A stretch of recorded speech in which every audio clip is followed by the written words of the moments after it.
Hey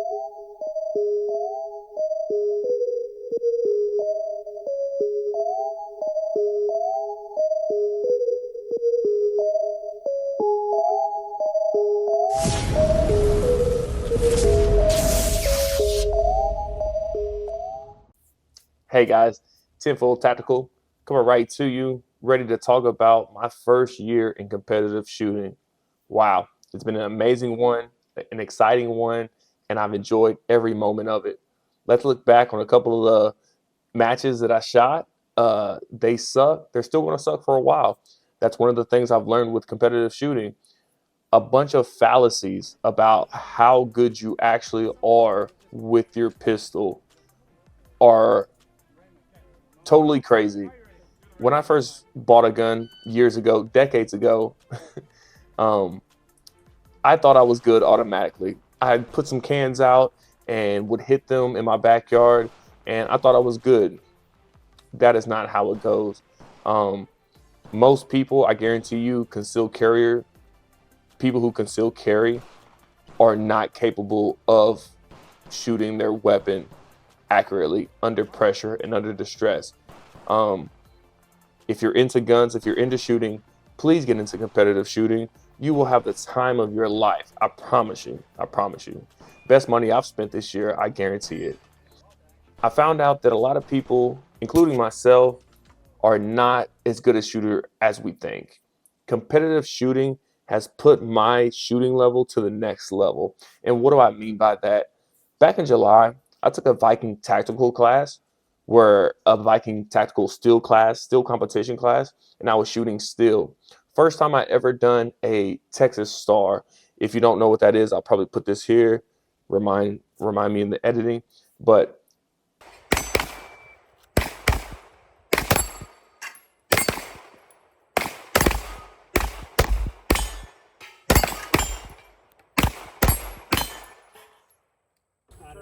It's a stationary target. That's why I shoot it there.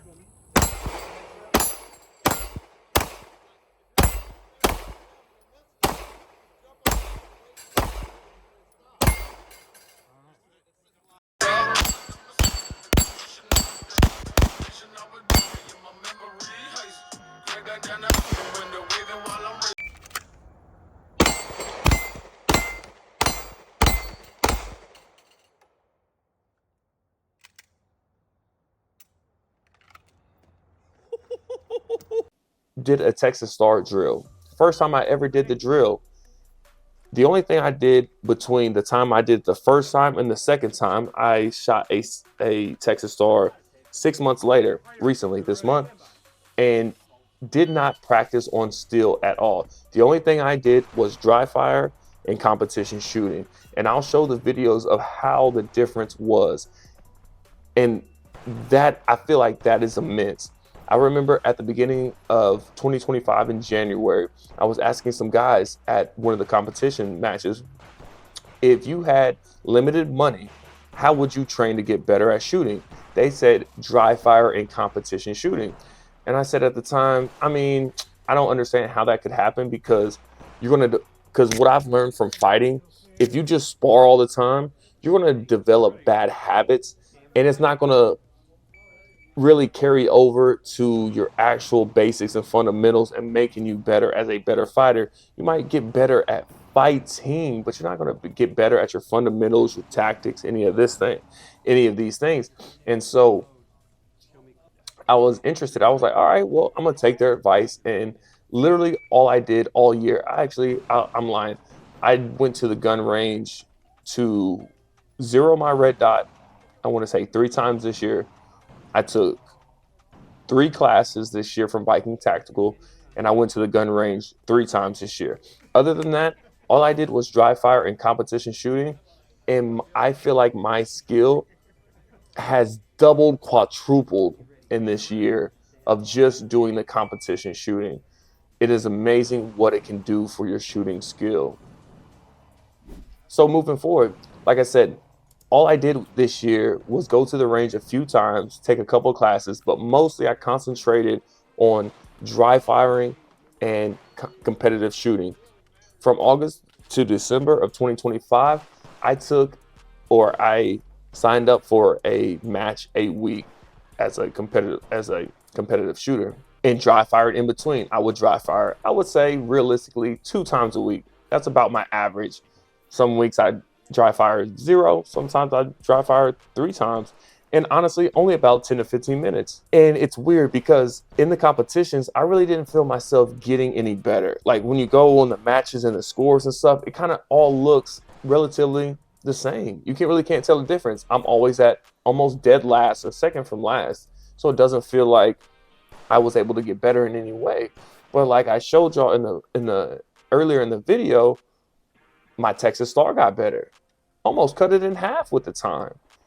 And I didn't feel it happening. I didn't understand what was happening, but that's what happened. And honestly, if I wouldn't have had it on video, I wouldn't have felt it. I wouldn't have understood it. I wouldn't have noticed it, honestly, because that's what happens when you're in competitive shooting, especially in the USPSA, because of how they do the scoring with the hit factor and the percentages. If you're in a match with really good shooters, well, you're always going to be at the bottom. The percentages are always going to be off, and you're always going to be at the bottom. So I didn't really feel like I was getting better until I looked at those 2 videos. And wow, what has it done? It's done quite a lot, and I'm happy with my progress, and I'm excited to have even more progress. Going forward, I need to do better with my dry firing schedule. I feel like, or I should say, my goal with all of this YouTube channel, the shooting competitions, I wanted to be the best shooter I could be for the least amount of money. I'm a poor guy. I don't make a lot of money, but I do sacrifice for the things I want to do in life. And I'm willing to sacrifice up to a certain extent. I mean, I'm not going to be buying any Staccatos soon. I'm not going to be buying any HKs soon. So with that being said, I wanted to do this on a budget. How can I get to be the best shooter on the least amount of budget? Now, what that comes down to is my discipline and how much time I devote to that in my dry firing. So moving forward with my dry firing, I do want to get better with it. I do want to putting forth more time and effort. Like I said, over this past, I would say year, I would say 1 to 2 days a week I would dry fire. That's not enough. If I want to be the best shooter I can be for the least amount of money, I have to put in the time that is free, which is dry firing. I need to move that up to 3 to 4 days a week and increase my time to at least 30 minutes a day. I was doing 10 to 15 minutes, a day, those 1 to 2 days a week. If I could get 3 to 4 days and then do 30 to 45 minutes of dry firing, that would increase my skill going forward in this next year. That's what I'm looking forward to. I look a lot on practice score with the guys that I shoot with. One of the guys that I was shooting with at the beginning of the year was a B-class shooter in January. He's all the way now in December. He's a master class shooter. Man, that's inspiring. And pretty much asked him what he did. All he did was dry fire and go to competitions. And it's like, wow, okay. Now, he may be doing more on the side that he's not telling me. And there are things that I've been doing. I've been looking at masterclass and grandmaster class shooters on their YouTube channels, what drills they do, the Ben Stogers, the people like that have been doing it for so long. And you can gain so much knowledge for those people. And that's what I will be doing going forward. I really won't be focusing on any more classes. I feel with Ben Stoker putting all of his classes on YouTube, I mean, that's free, readily available. And I'm sorry, but I can't pay for that $600 class. Would I love to? Of course. But $600 for, let's say, a 10-hour class, it's not 10 hours, but let's say it is not going to benefit me more than dry firing, competing, and buying ammo. It's just not, in my opinion. Now, when I get up to that level, it may benefit me, but at my level right now, going forward, I don't think that's even in my ballpark. So, but you're more likely on a day-to-day basis to use your concealed carry pistol. And so that's why I took this time to get into competitive shooting, because if God forbid that I'm ever in a position like that, but God forbid. But if I am in a position like that, I want to be capable with my pistol. And what competitive shooting has showed me is that that pressure, that needing to perform on a dime can only be done in competitive shooting. You can go to the gun range a million times and you cannot replicate the pressure that is on you at a competition. With that being said, you can't replicate that pressure on you in a terrible situation if you would ever need to use your concealed weapon. But competitive shooting is the closest thing. It's the closest thing to it. So if you're not good at competitive shooting, you won't be good in that other situation. Guaranteed.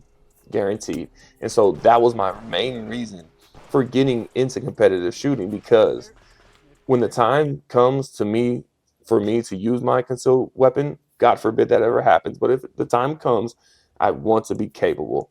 If I go out and I go to all these rifle classes and all these other things, that's not really going to help me. Do I need to do that? Yes, I do. I do need those times, but I think it's like a 90-10. 90% of the time I will be training pistol, and then 10% of the time I will train rifle. But that's what I'm looking forward to in this next year, 2026. God bless y'all. Thank y'all for tuning in for this half a year or however long I've been posting videos. I got more videos coming. Like I said, I need to stop being lazy, but thank you so much. Thank you for liking, commenting, subscribing. And please, let's have a great 2026. Happy New Year. Tinfoil Tactical.